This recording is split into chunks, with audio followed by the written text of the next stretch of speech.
কোলাঘাটের পয়াগে অভিযুক্তদের বাড়ির দরজা ভেঙে বিপুল পরিমাণ বাজি এবং বাজি তৈরির মশলা উদ্ধার করল পুলিশ। গতকাল গভীর রাতে অভিযান চালিয়ে কোলাঘাটের পয়াগ গ্রামে বিপুল পরিমাণ বাজি এবং বাজি তৈরির মশলা উদ্ধার করল পুলিশ। গ্রেপ্তার হওয়া আনন্দ মাইতি এবং স্বপন মাইতির বাড়ি থেকে প্রায় 2 কুইন্টাল বাজি এবং বাজি তৈরির মশলা বাজেয়াপ্ত করা হয়। রীতিমতো তালা ও দরজা ভেঙে পুলিশ বাড়ি দুটিতে ঢোকে এবং এই বিপুল পরিমাণ বাজি উদ্ধার করে। যদিও বাড়িগুলিতে কেউ ছিল না, কারণ বিস্ফোরণের দিন থেকেই সবাই বাড়ি ছাড়া। বিজেপির অভিযোগ প্রকৃত তদন্ত হোক। পুলিশ শাসক দলের অঙ্গুলি হেলনে কাজ করছে। এখন ধরপাকড় হবে, গ্রেপ্তার হবে, আবার কিছুদিন পরে ফের বাজি তৈরি হবে। শাসক দলের মদতেই এই অবৈধ বাজি নির্মাণ চলত। এই বিপুল বাজি উদ্ধার প্রমাণ করে এই জায়গায় বাজি তৈরি ও মজুত হতো। যদিও তৃণমূলের বক্তব্য বিজেপি ভাবে ওরা ক্ষমতায় এলে স্বর্গ করে দেবে, কিন্তু যা পরিবর্তন হওয়ার নয়।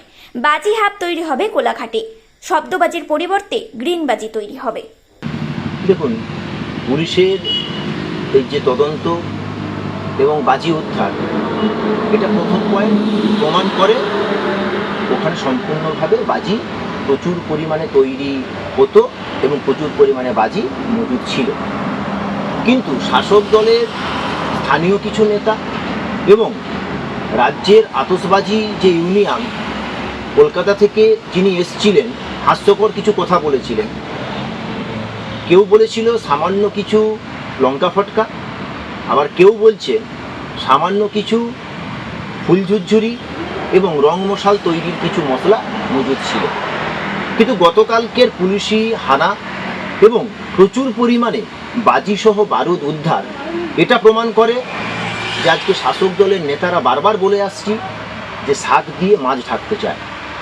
আজকে যদি পুলিশ প্রশাসনকে সঠিক তদন্ত করতে দেওয়া হয়, তাহলে পুলিশ প্রশাসন তার শেষ পর্যন্ত পৌঁছাতে পারবে। কিন্তু বর্তমানে রাজ্যের পুলিশ প্রশাসনকে শাসক দল দলদাসে পরিণত করেছে।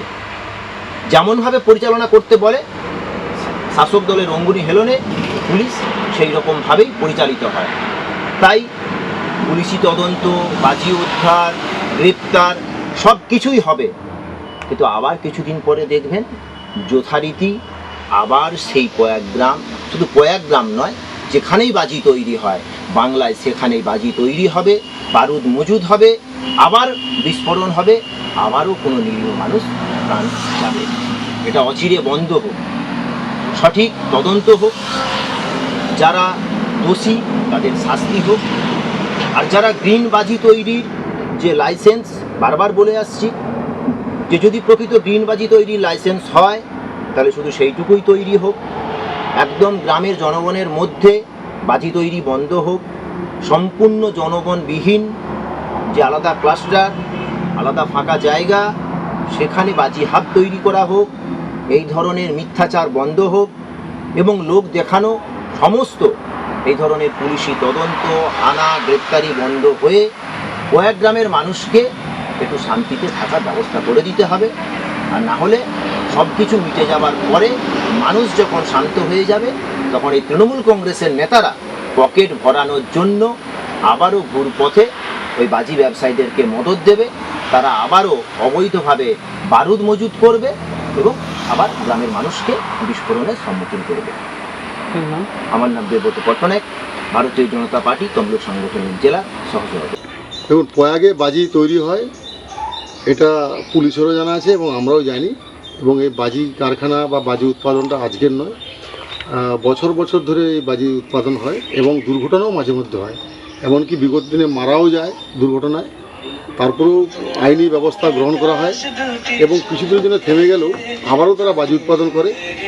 তো এই 6 দিন আগে যে বিস্ফোরণটা হয়েছে, অস্বীকার করার উপায় নেই যে শব্দবাজি যেটা বিপজ্জনক সেটাই বিস্ফোরণ হয়েছে এবং তার জন্য যার বাড়িতে বিস্ফোরণ হয়েছে তাকে শেষ পর্যন্ত অ্যারেস্টও করা হয়েছে। এবং স্বাভাবিকভাবে যারা বাজি তৈরি করে বাজি তার প্রকাশ্যে রাখে না, বাজি তারা লুকিয়েই রাখে। সেটা পুলিশি তৎপরতায় কালকে রাত্রে রেড করে কিছু বাজি উদ্ধার হয়েছে, এটা আমরা জানি। এবং আগামী দিনে সরকারের যে উদ্দেশ্য যে শব্দবাজি না তৈরি করে সবুজ বাজি তৈরি করা, এবং সেই সবুজ বাজি তৈরি করার জন্য কোলাঘাটকেই বেছে নেওয়া হয়েছে। ওই প্রয়াগ গ্রামকেই সামনে রেখে সবুজ বাজি তৈরি করার একটা পরিকল্পনা চলছে।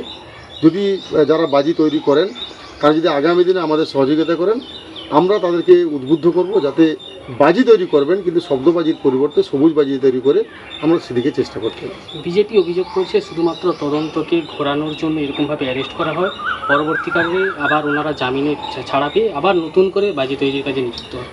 দেখুন, বিরোধীরা তো এই অভিযোগ করবেই। ওনারা ভাবছেন যে ওনারা যদি ক্ষমতায় আসেন তাহলে একবারে স্বর্গ করে ফেলবে গোটা পৃথিবীকে। আসলে তা নয়, এগুলো থাকবে, কিন্তু আমরা যারা ক্ষমতায় আছি, যারা প্রশাসনে আছি, আমাদের দায়িত্ব সেটা কীভাবে দ্রুত কমিয়ে আনা, বিকল্প ব্যবস্থা কিভাবে করে মানুষকে সঠিক পথটাকে বেছে দেওয়া, এটাই হচ্ছে আমাদের কর্তব্য। এই অভিযোগের কোনো মানে নেই, কোনো ভিত্তি নেই। আপনার নাম? সুরজিৎ মান্না, সভাপতি, গোলাহাট পঞ্চায়েত সমিতি।